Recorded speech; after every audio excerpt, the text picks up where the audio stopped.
Welcome to gaLtalk, a new show for women with an emphasis on discussing the cares and concerns of life from the perspective of women of color. gaLtalk is not just talk. GAL is an acronym for Get a Life. That's life with a capital L, as in life in Jesus. We're not just here to talk, but to share with you wisdom you can trust. Now, what we will say will sound like it's countercultural at times, because it is. God's wisdom is often opposite of what we want to do. It's the hard thing to do a lot of times, but it's the thing that will bring us peace and contentment that other advice will not give us. Join us on this countercultural journey. Hello, Galaxy. We're back at it again. My name is Angelica Jackson, and I am the gaLtalk host. In case some of you didn't know, every month we host a book club. And in honor of Asian American and Pacific Islander Heritage Month, we decided to read More Than Serving Tea, Asian American Women on Expectations, Relationships, Leadership, and Faith. I 10 out of 10 recommend this book. And if you're interested, which you will be after this episode, the link will be in the description. Tonight, we have the honor of one of the authors actually joining us. Kathy, would you like to introduce yourself? Sure. My name is Khang, and I am a mother of 3 young adults who are all now in their 20s, who are much younger when I wrote More Than Serving Tea. I live out in the Midwest. It is summer today. Yesterday was almost like spring and winter. Who knows what tomorrow will be? I know the feeling all too well. The weather's been kind of up and down here in Texas, but most of the time it's hot. Yes, that's what I hear. Okay, well, we'll just go ahead and dive in. In one of the stories, you wrote about your first birthday party where you had to choose your future. Can you tell us a little bit about that and how it shaped your life? Sure. So it's a tradition in Korean families. It's called the Torjanji, where you're celebrating the child's first birthday, and a few items are put out in front of the child, and then child kind of picks something that they are drawn to. And so there are traditional items. There's usually something representing kind of academics, writing, and sometimes there are things with specific careers. So I have seen in modern Torjanji people putting like stethoscopes out there for their kids to pick from for a future doctor, or I saw somebody put out a golf club. So things like that, along with other symbolic items like rice and a specific kind of bundle of thread to indicate wealth and longevity in life. And the story in my family is that I went straight for the pencil, and that story was told over and over throughout my childhood. And that meant that I was going to do well in school and that I might someday become some sort of writer. And so that was the narrative that I heard all through life. And I think that there was something about that. I didn't feel pressure from that. I just kept hearing it as some sort of opportunity to live into something that, I picked as a 1-year-old that I thought was, pretty and shiny. Wow, well, that's amazing because now you are a writer. I am, I know. Okay, so can you tell us a little bit more about the differences between Asian family expectations and those that we have in the Western culture? Sure. And I will say, I think this is the trick with kind of the broad term of Asian, that represents like, oh, I can't even remember how many different languages and countries. And that even that term of Asian American is more of a socio-political label than it is a specific culture. But I can speak to being the child of immigrants. My parents came in 1971. I was 8 months old when I immigrated to the US. And kind of the different values that were communicated to me through my parents and the immigrant church, and then some of the values that I heard as being common amongst my other Asian American friends broadly. And I would say that there's this very strong emphasis on family. So we're talking blood family, but we're also talking about family in terms of culture. So there'd be your family at church, or maybe that community family that was very much a part of your Asian experience. And so for me, that community would have been the immigrant church, where everybody was considered a part of like a bigger group that had an investment in my life. They wanted to know what was going on, and they could say things to me. They could speak into my life. And then there was the value of our elders.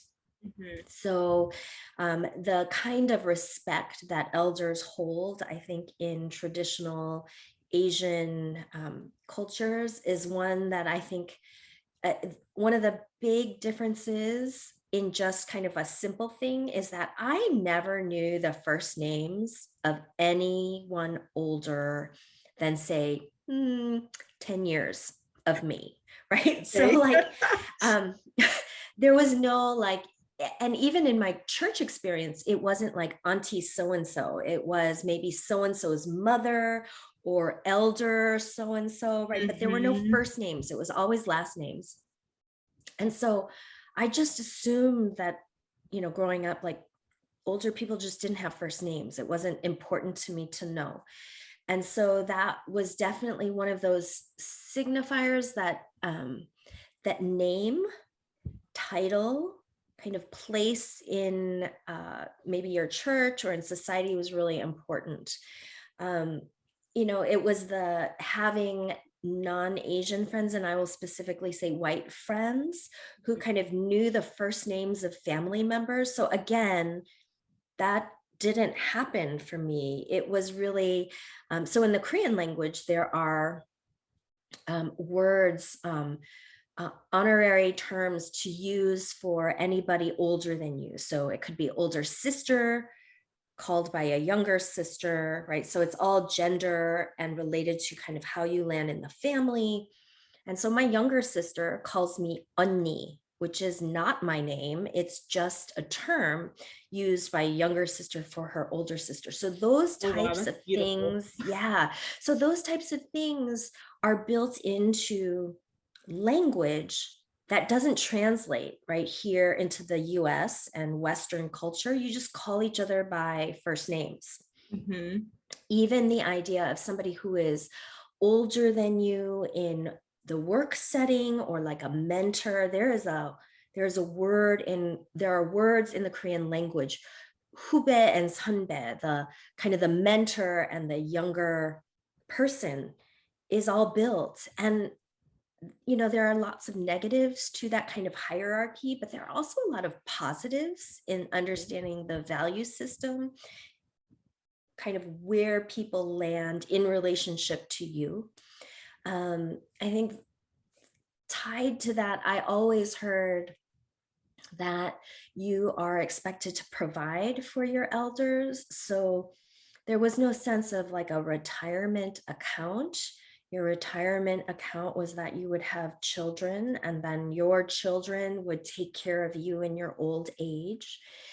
And then there was a high value for academic success. And I think part of that is the understanding that is tied to Western culture value, in that, and I would say this is more capitalism across the board, right? That you need money in order to succeed. And as the child of immigrants, that success was going to be tied to my academic achievements to provide inroads to career opportunities. And so, I may have picked that pencil and academia, but writing definitely was not one of those like, yeah, that's going to make you a lot of money kind of careers. It wasn't the doctor. It wasn't the lawyer. No, not at all. Not at all. It's long suffering. That's what it is. I'm dead. So how did they react? This is not one of the questions that I sent you, but how did they react when you told them you wanted to be a writer, or when you first started your career? Yeah, so I started my career out of college as a newspaper reporter. Okay. And so they had a category for that, and it wasn't a great category. It was definitely like, oh, so do you want to go into television? So that was the category of like, well, we've only seen maybe one Asian American woman on TV at that time. Is that what you want to aspire to? And I was like, no, not really. I don't want to be on camera. I want to be just typing words into a computer. And then I went to vocational ministry, and my dad was a pastor. So they had a category for that, but also not what they anticipated their college educated daughter would do. Mm-hmm. And not only that, but in the ministry I was at, I was raising my own support. So in their mind, I was begging for money. So not a great alternative to newspaper reporting. And then when I left vocational ministry a few years ago and said that I wanted to focus on writing and then figuring out what was next, again, it was, wait, so you're still not going to have a real job? Oh. And so I think what that is trying to understand each other's point of view Mm-hmm. and kind of cultural values, and trying to find ways to communicate how I am taking the very things that God has given to me as talents and passions and translate that into something that might make some money and actually be a catalyst for good. Well, you shared that you were a PK or are a PK. Mm-hmm. So I share that in common with you, but that'll probably tie into some of your next answer. How did you come to learn about God's expectations for you, in spite of, what your family kind of had in store for you, in spite of what you thought you wanted to do? And how did that change your life? Sure. It was complicated. I'm still learning what God expects. Right. and hopes for me, right? And hopes for me. And I think growing up in the church setting that I was at, and the language gap becoming bigger and bigger the older I got, I think I began to kind of mix the expectations that my parents and maybe culture and society had for me with what God had for me. And my dad became a pastor when I was already in college. And so it was also a very strange experience to suddenly find myself in a fishbowl when I didn't grow up in that. I was part of the fishbowl. So I was in the water, and maybe I was a fish looking at the pastor's family's fish. Right. I wasn't, you could get it, but I wasn't that fish. And so I think I am continually, even now in my early 50s, kind of unpacking, what did I think God wanted from me? And what is it that God actually has for me? And that I think I grew up thinking that God expected me to X, right? To produce, to do, to make money, to give to the church, right? Those types of things, and having to slowly unpack that and say, actually, that's not what God expects of me. It is an invitation to kind of take those talents and gifts, and instead of burying them, to use them out in the world, so that brings about not only my joy, but also the joy and flourishing of others. That may or may not be tied with financial success and security, but I would say that it has opened up opportunities to connect with folks like this. I mean, More Than Serving Tea is 16 years old. That book has been around for a long time, and that people are still kind of finding that for the first time is so exciting to me. Yeah, we were all really excited when we found this book, because we never knew it existed. We stumbled across it and we all started reading, and everybody was like, oh my gosh, like, guess what I just learned? Or, oh, I just got this piece of wisdom. And so we're just really honored that you agreed to come on tonight's episode. Yes, I'm thrilled. Thank you so much. So another thing that you talk about in Pulled by Expectations is the story of Mary and Martha, and how Martha was like, okay, I need to serve these people. Like, this is what comes first. And Mary was just really focused on sitting at the feet of Jesus.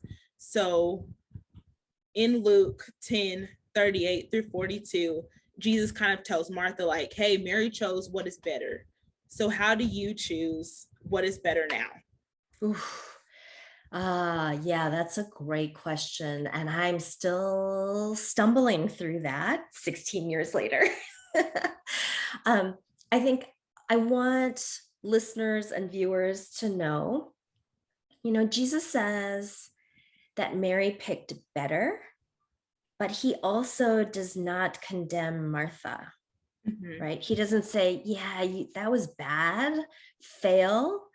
You need to like redo everything. And I think that is the beauty of it, that it's a both and, right? He didn't say you can't have what you have and you can't do what you're doing, Martha. But in this moment and in this time, she chose better. And I think it's trying to understand, what are my motivations? And when I am acting out in those motivations, am I getting angry? Am I expecting others to respond to my giving and my service in such a way that if they don't behave that way, I become bitter or I become frustrated or angry? So I look at Martha and I think there's nothing wrong with what she was doing, just like there was nothing wrong with what Mary was doing. But I think it's what their responses were, right? Martha was just frustrated and was like, look at my sister, she's doing absolutely nothing. Yeah, like she's just help. Sitting there, hello. And I think that's the moment where I find myself going, oh, I have not chosen the better thing. I have chosen to serve with an expectation that people are going to act a certain way because I'm doing this thing. Whereas Mary has no expectation, right? And I think that's the invitation that Jesus has for us. And so I am always wanting to check myself, especially when I'm running around like Martha. Right? Like, and it's so easy to do nowadays. Isn't it? It is. Even, I mean, it was a hard thing during the first couple of months of the global pandemic to not have to run around doing all sorts of things because so many things were shut down. But that also was a good check for me in realizing, well, what happens when nobody can see what I'm doing? Do I still do those things? And then do I do them and feel angry that no one is like thanking me for that or offering to help, right? Because the world tried to shut down. So I think that is what I am still learning from Mary and Martha. It isn't an either or, right? Life is never a simple binary, but I think the invitation is still to find ways in which we are sitting at the feet of Jesus. And that could be serving at coffee hour or fellowship hour at church. But if you're going to do it and be like, why is she just sitting there enjoying her coffee and not helping me? I think that's the moment of self-reflection. Yeah, do it without expectation. Yeah. So speaking of expectations, how do you handle the expectations of being a Christian Asian American woman in your life today? Well, sometimes I have words that I will not speak on this podcast and on the recording. I think the older I get, the less I care about some of those expectations, partly because one, I'm too old to fulfill some of those expectations. Like, it's past. I can't be that scholar. I can't be that theologian with the letters. I mean, I could, but I'm not gonna. That's not God's invitation to me. And I think the other part of it is, what are some of the expectations that I kind of wanted to push back on simply out of rebellion? Okay, right? Because I didn't want that, right? Like, that's a stereotype, when actually that is part of my gifting and I love doing that. I just maybe didn't see it reflected in the world around me, or that's not considered leadership in the Christian world, where some churches have had this practice of reading business books about leadership and then kind of translating that into Christian words and throwing a couple Bible verses, right? And realizing, oh, maybe some of the things I push back on, I actually love and enjoy doing, but out of kind of like, well, I don't want to be that kind of woman. Mm-hmm. In my 30s, 20s, early 40s, I was like, and the older I got was like, no, actually, I love being that person who gathers people in my home and invites people into my space. And I don't care what it looks like, because I really don't, except right now, like you can't see the unmade bed on the other side of the camera. But yeah, so that's how I keep working through that. And I really appreciated my Asian American sisters, mm-hmm. Who are older, same age, younger, right? Who have a pulse on different seasons of life and what the world is shouting at them. And I didn't have social media in my 20s and 30s. And right? Oh my gosh. But even things like this, right? A podcast or YouTube didn't exist when I was starting out in this kind of sphere.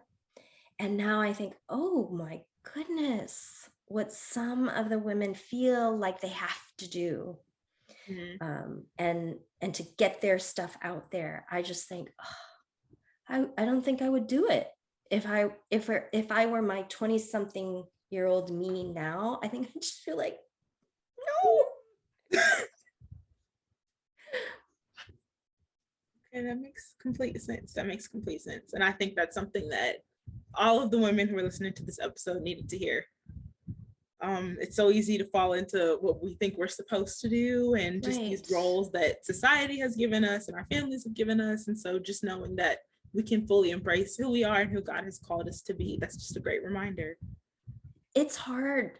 I think we need that reminder every day, and maybe several times every day. And then I think particularly, I will say this for women of color, that the expectations for us are double, triple. You have to be twice as good. You do. And that's a message I think so many of us heard growing up, and that we live, like there is a reality behind that. That was not a lie that our elders told us. And I think the challenge there is, how do we not kill ourselves in the reality of who we are, the talents we've been given, the opportunities we want to pursue. And what I see out there is, right, the grind kind of, and we were not meant for that. And yet I see, even myself, this push to be always producing in order to feel like we have influence on people's lives. And it's a challenge to stay grounded. Mm-hmm. It really is. It really is. Mm-hmm. And I think the pandemic helped people start to realize that, because for a while we were just going through the motions and just didn't care. But now, with everybody having to deal with those lockdowns in the beginning, it caused everyone to just kind of slow down and realize, like, hey, we need to rest. Yeah. It's okay to rest. Yes, it's critical. It's critical to rest. Okay, so we're going to switch and talk about the freedom and sexuality piece. So you tell a story about your daughter's birth, your first child, and based on the comments from your family, what did you feel and why? Oh, I felt there were so many complicated feelings around that. And I had no complicated feelings around giving birth to my daughter. So I want listeners and viewers to understand. She was born, I was thrilled. And I think the complicated feelings came when cultural expectations pushed up against that.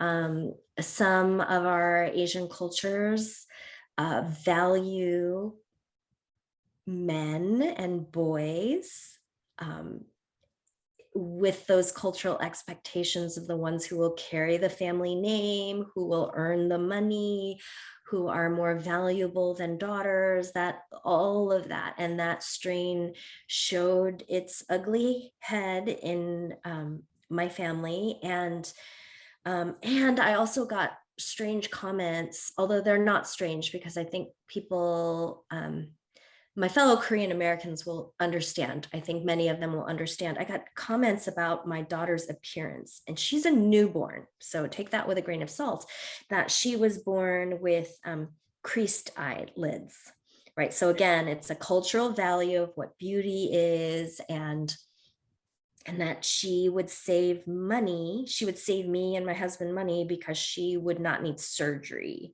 for her eyelids, right? This presumption that maybe down the road, we would want her to have surgery for her eyelids or for her face. And that brought up a lot of complicated feelings for me, being the older daughter of two girls. So being actually in a family that had no sons. And then when I got married, I kept my last name. So I did not take my husband's last name legally. Yeah. And so it brought up all of these issues around, how do I honor the elders in my family, speaking respectfully to them without losing it immediately postpartum after getting some of these comments. And I will say, I mean, I didn't handle it great. I just kind of ignored it and didn't say anything. I can't blame you. You know, but the flip side of that would be wanting and communicating to my daughter as she was growing up that she was beautiful inside and out, and that she was exactly the way God had meant for her to be, that her eyes were beautiful, her two dimples were amazing, the mole that she has on her face is just distinctive, and she isn't her without that, right? And wanting her to know that her value was not in her gender, right? And not in her sex or sexuality, but that who she is. And gender and sexuality is part of that, but not the only thing. And really trying to protect her and give her tools to know and recognize when those cultural values showed up. Okay, so you touched a little bit on the value that women, sorry. Okay, when I get nervous, I start stumbling, so I got this. Okay, you touched a little bit on the value that men have in Asian culture. So why do you think it's so important that Asian women specifically, and other women, know that God didn't make a mistake when he created them? My goodness, that is a loaded question and so important. So I'll say broadly for women, especially in some church settings, right? Culture, Asian American, Black, across the board, churches, Christian spaces, some of us were taught that women are lesser. Wrong. We are not lesser. We are the helpmate, not as in like, oh, I'm here to serve you, but as somebody who goes to battle with somebody. That word azer is not a like, oh, somebody who just does the soft, easy things. This is a very specific term. And that we are not mistakes. I will say specifically for women of color, there are so many messages we get about all of our being, our bodies, down to our hair, you know that, right? Yeah. Our eyes, our facial features, our skin tone, everything, our mannerisms, how we talk, when we talk, what we wear when we wear it, right? Like everything across the board for women, but specifically for women of color, we here in the United States, and maybe broadly North America, are really told to fit into a very specific mold. Yep. And, you know, I mean, when you look at the diversity of creation and the diversity of skin tones, eye shapes, hair color, natural and dyed, you know, God is not boring. Mm-hmm. God is not boring. And even in nature, when I think of flowers, you can compare two flowers, the same flower, the same color, and yet they're not the same. They're not identical. They are not. And so I want specifically women of color to know we do not need to fit into this white box. Mm-hmm. We do not need to fit into this category of what beauty is, or what femininity looks like, or specifically what a Christian woman looks and sounds like and does. Mm-hmm. And that, I think, is going to still take a lot of time. It is. There's a lot to unpack there. Yeah. But it's our job as Christian women to kind of counter that message. So how do we do it? You have to take courage to live into some of those differences that we have in our bodies, in our talents and giftings, in our communities, in our values that may not play out neatly in our specific church or church setting. We need to find other women to journey with, and we need other women to learn from. And they may not and should not all look like you, sound like you, believe everything you do. But I think that we can really limit ourselves if we're only looking at people who believe the exact same things that we do and choose the same whatever that we do. And I think that's where I've learned and drawn a lot of courage from, is finding other examples of women who kind of break the mold. I say women, and again, I think for women of color, when we make mistakes, the cost is higher. Mm-hmm. Knowing that, I want to encourage my sisters of color. We need to make mistakes. We're not perfect. And in that kind of lie that being fully ourselves means being perfect, I think too many of us are killing ourselves. We are literally starving ourselves to death. Mm-hmm. We are not addressing our mental health. We are not finding or know of resources that are out there because we're so afraid someone's going to figure out that we're not who we say we are or think we are. Yeah. How else do we live into the fullness of who we are created? I've been kind of wrestling with this, especially during the last 2 years with the pandemic, of what does it mean to find pockets of joy in my life? That's and a question. You know, what, because out of that space also comes creativity and a connection to the world around us. So you can learn from mistakes, and those are actually good things, but we don't always frame mistakes as a positive thing.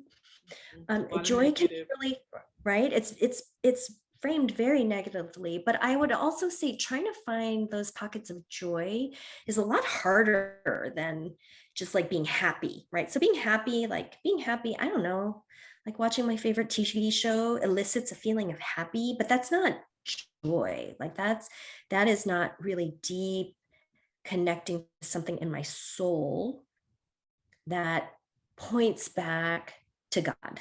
That's what I think of as like really what gives me joy.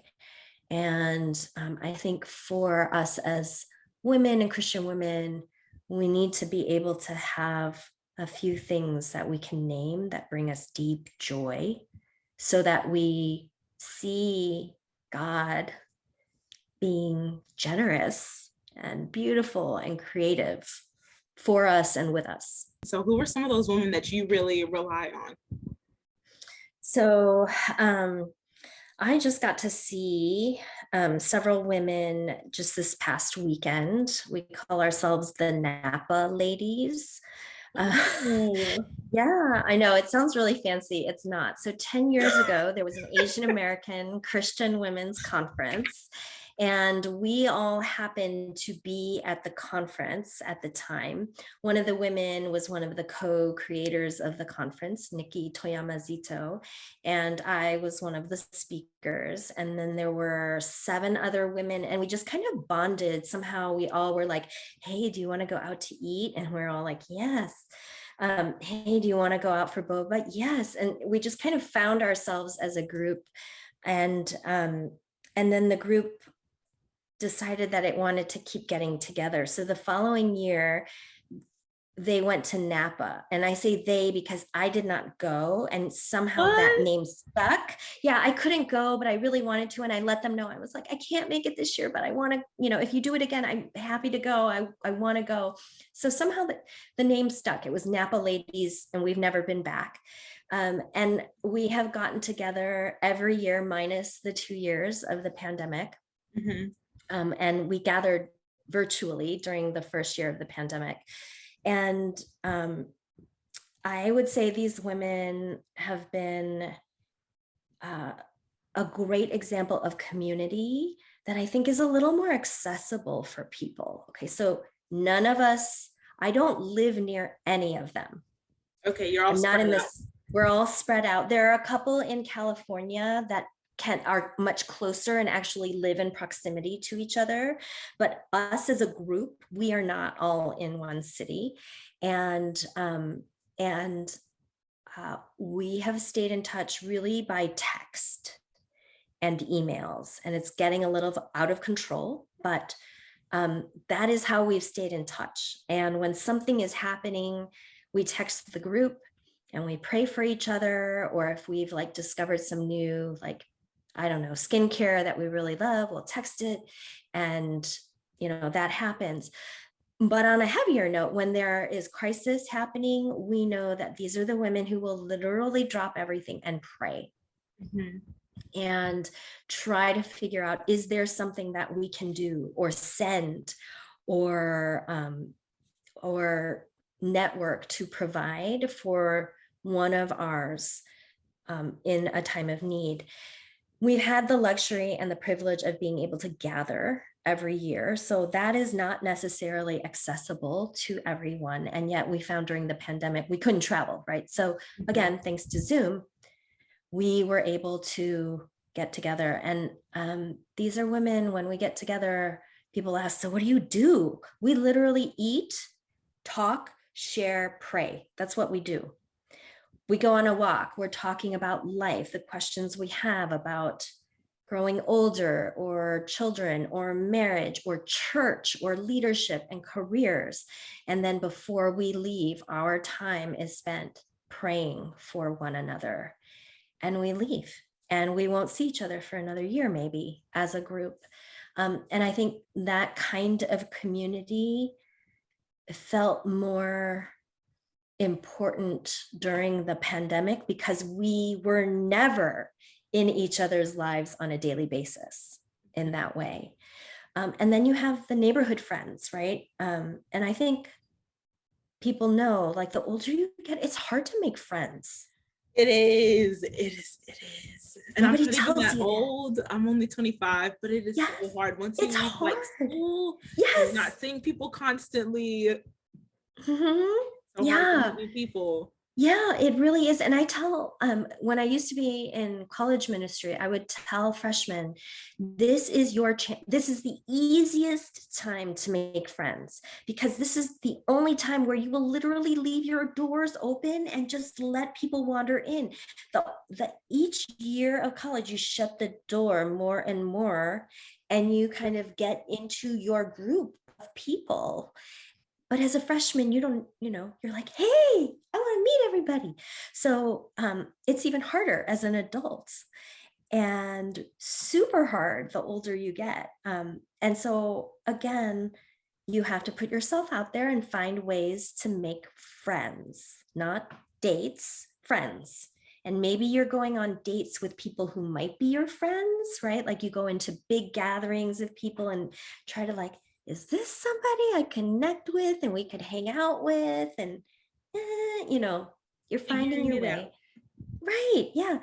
So finding those kind of neighborhood friends who can show up on your doorstep and drop off cookies, banana bread, soup, other beverages, if you're so inclined.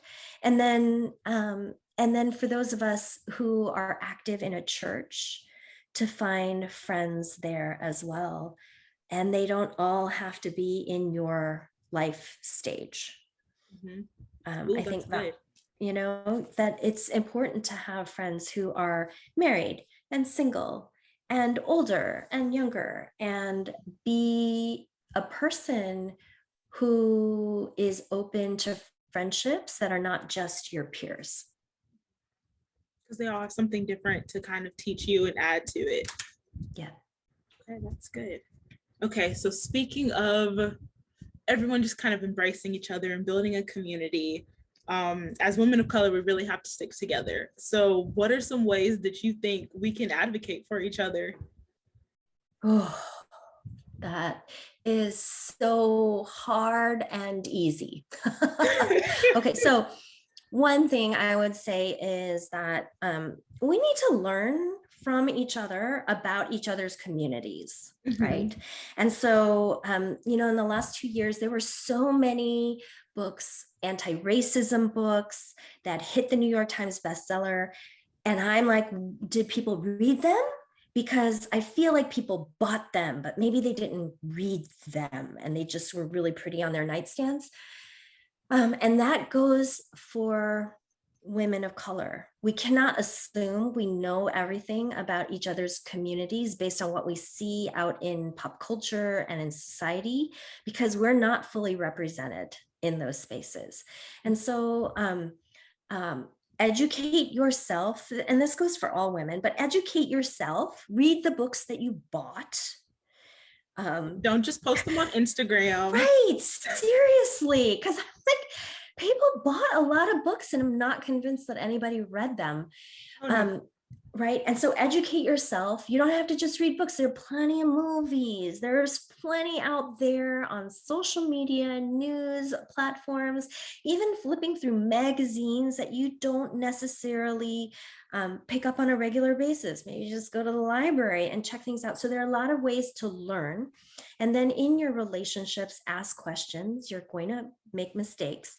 And then when something happens, should not be the only time you advocate for other women of color, right? So that's good. Right. So I feel like, the last couple of weeks have been really, as I posted on Instagram, a lot of poo-poo and caca, a lot of bad stuff happening again to the Asian American community and to the Black community. And I have friends, we show up for each other in these times of crisis, but really what's so important is that we're checking up on each other, not just after the latest shooting. Right.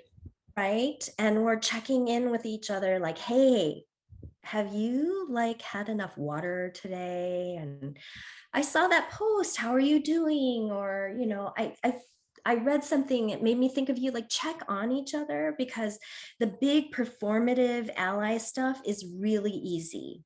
I mean, tons of people posted Black squares on Instagram. I don't really see how that changed a whole lot, if anything, for Black America and specifically Black Christians. Like, what did that change?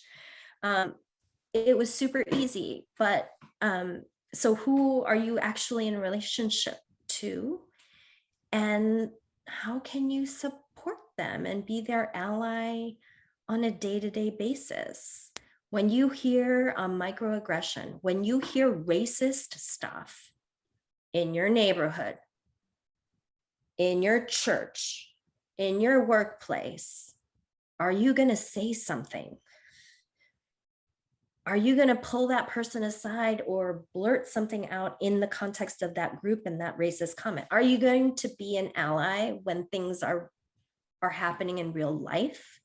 Mm-hmm. And then are you going to be there for your other women of color when they are celebrating?